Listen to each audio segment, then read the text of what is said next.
I stood on the edge of Aunt Flora's property, completely taken aback. The entire layout of the backyard was absolutely astounding. The vivid imagery was so serene, it generally looked like it could have been captured out of the National Geographic magazine. A small smile touched my lips as I cast my gaze over the land. Rows of purely white chairs were lined perfectly next to each other, set in blocks of 15 on each side of a large pristine center aisle. At the far end, the altar was decorated with custom-made bamboo poles that had been polished to a shine. An American flag hung freely from the crossbar, acting as a vibrant backdrop.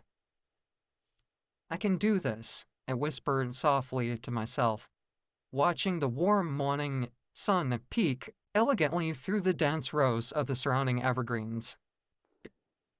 Suddenly, without warning, a rough hand grasped my shoulder with a gentle but incredible firm grip. I snapped my head to the left, scaling my eyes upward to meet Gene's hard gaze. My stomach instantly clenched, waiting for the lecture, but his expression was different.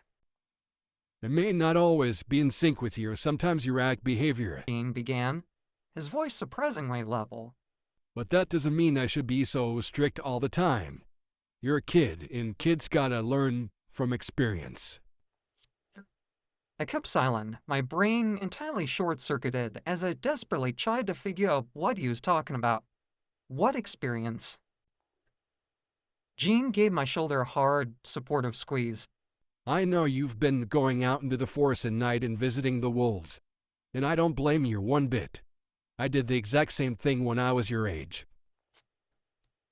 I felt my entire body visibly soften. My heart began to lighten just a little bit, and the massive invisible burden of guilt and fear was softly lifted off my shoulders. But I don't want you just going out there alone without telling anyone. Gene's tone shifted to one of serious concern. It's not safe, especially not with that black demon running around. My eyes shot up in total surprise. This wasn't just Gene accepting my visit. He knew the wolves. He knew her. I bit my lip hard, fighting back the lump that formed in my throat. Before I finally found the courage to speak, feeling a massive wave of shame wash over me,